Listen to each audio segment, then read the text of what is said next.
السلام علیکم friends, welcome back to top smarties drama serial Madawa, جہاں پر ایک چیز کی سمجھ نہیں آئی۔ آج کل تو ان کی گھر میں ڈیتھ ہے تو لوگوں کا آنا جانا ہے، یہاں پر ساری فیملی سارا خاندان آتا ہے۔ ایسے میں نویرا کے بارے میں انہیں معلوم پڑ چکا ہے کہ وہ اپنے میکے واپس آ گئی، لیکن تحسین کے سسرال والوں کی حقیقت کسی نے انہیں بتائی ہی نہیں۔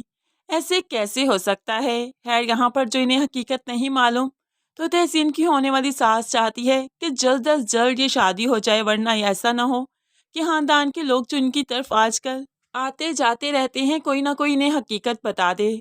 خیر، یہاں پر تحسین کی ساس باتوں ہی باتوں میں کہہ دیتی ہے کہ ہمارے گھر میں جہیز وہیز کی کمی نہیں ہے، بہت کچھ ہے اللہ کا دیا ہوا، بس آپ لوگوں نے اپنی بیٹی کو دینا ہے تو کیش دے دیجیے نا۔ جس پر نور چونک جاتی ہے اور ایک دم سے تو آلیان اور عشرت بیگم بھی چونک گئے، لیکن کسی کو شک نہ ہوا کہ اس بات کے پیچھے آخر کیا بات ہو سکتی ہے۔ ظاہری سی بات ہے، لالچی ہے اور کافی گھٹیا لوگ ہیں، لیکن کسی کو سمجھ کیوں نہیں آ رہی۔ آلیان نے تو یہ کہہ دیا کہ ابا کی موت کی وجہ سے کچھ دن کے لیے ہم ڈیلے کریں گے، لیکن تحسین کی ہونے والی ساس انہیں ڈیلے کیسے کرنے دے گی؟ وہ تو سادگی سے سب کچھ کرنا چاہتی ہے، بس تحسین کسی طرح ان کے گھر آ جائے، یہ مالدار سامی ان کے ہاتھ لگ جائے تو پھر وہ جانے اور ان کے کام جانے کہ وہ کیا ہی کرنے والی ہیں۔ خیر، یہاں پر احتشام جو کہ اپنے چچا چچی کو گاؤں سے لینے گیا تھا تو وہ بھی واپس آ گیا۔ یہاں پر آ کر معلوم پڑا کہ اسلم صاحب اب نہیں رہے، جس پر احتشام کو کافی دھچکا لگا، دکھ ہوا کہ ابھی ہی تو وہ پروٹوکول سے رشتہ لے کر آیا تھا اور ابھی یہ مسئلہ ہو گیا۔ خیر، یہاں پر چچا چچی کو جو لے کر آیا تو آلیان سے بات کرتے ہیں، پہلے تو ان سے افسوس کیا اور پھر اپنی بات بھی کرتے ہیں۔ بیٹا، ہمیں نہیں معلوم تھا، ہم تو رشتہ لے کر آئے تھے۔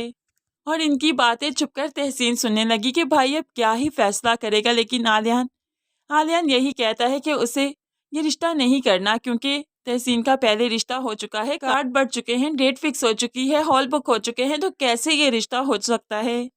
ایسے میں احتشام مایوس ہی واپس لوٹتا ہے، لیکن نور کو کچھ کھٹکا سا ہے، نور کو اچھا نہیں لگ رہا۔ حالانکہ دونوں رشتے ہیں تو نور اس میں احتشام کو فوقیت دے رہی ہے۔ وہ آج بھی وہ آلیان سے احتشام کے حق میں ہی بات کرتی ہے۔ آپ کا دوست ہے، دیکھا بھالا ہے، آپ بہت اچھے سے جانتے ہیں اسے۔ تو آلیان کہنے لگا، اور دوسری ہماری برادری ہے، برادری سے باہر ہم شادی نہیں کر سکتے۔ نور، تمہیں کیوں سمجھ نہیں آتی؟ تم بھی تو اسی برادری کی ہو نا، تمہیں یہ بات کیسے کہہ سکتی ہو؟ لیکن نور کا پوائنٹ آف ویو ان سے بہت الگ ہے۔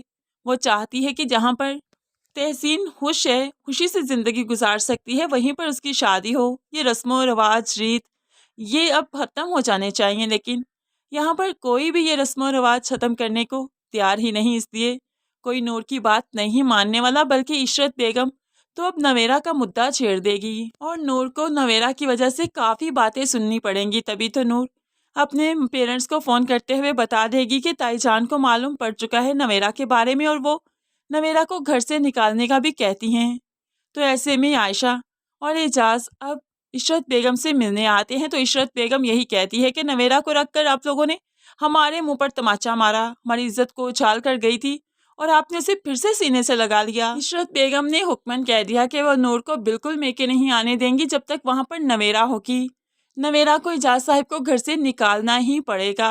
اب اعجاز صاحب تو کافی غصے میں ہے نویرا کی وجہ سے کہ وہ گھر سے نکال ہی دیں، لیکن عائشہ کا دل تڑپ سا گیا کہ وہ کیسے بیٹی کو نکال دے، کھلے آسمان کے تلے چھوڑ دے، اور پھر اس کے پاس کوئی ٹھکانہ بھی نہیں۔ اعجاز اور عائشہ جب گھر آئے تو عشرت کا پیغام سب کو سنایا۔ اسفند اور انیلا کو بھی کافی غصہ ہے نویرا کے یہاں پر رہنے پر، اس لیے وہ بھی چاہتے ہیں کہ نویرا کا کوئی بندوبست کر دیا جائے، نویرا کو اس گھر سے نکال دیا جائے تاکہ نور آزادانہ طور پر یہاں پر آ جا سکے۔ بھلا نور کا کیا قصور؟ وہ ہمیشہ کیوں سفر کرتی ہے؟ نویرا ان کی باتیں سن رہی تھی اور کانپ سی جاتی ہے کہ آخر وہ کہاں جائے گی، کیا کرے گی۔ تو ایسے میں اس نے ٹھان لیا کہ اپنے باپ سے معافی مانگے گی۔ وہ موقع دیکھتے ہی جب باپ اکیلا اسٹڈی روم میں بیٹھا اسٹڈی کر رہا تھا تو باپ کے پاس چلی گئی اور رو رو کر معافی مانگنے لگی۔ ایک بار معاف کر دیجئے، آپ کی ناراضگی برداشت نہیں کر پا رہی، آپ کی بے روحی نہیں سہی جا رہی۔ ایسے میں نویرا نے ہاتھ بھی جوڑ دیے، لیکن باپ نویرا کی طرف دیکھتا بھی نہیں، کیونکہ ایک طرف نویرا اور دوسری طرف نور کی خوشیاں ہیں۔ تو نور جس نے عزت بچانے کے لیے اپنی محبت کو قربان کیا تھا، آج باپ اسی کا ہی ساتھ دے گا، اس کی خاطر ہی وہ نویرا کو گھر سے نکالنے کا فیصلہ کر چکا ہے۔ دوسری طرف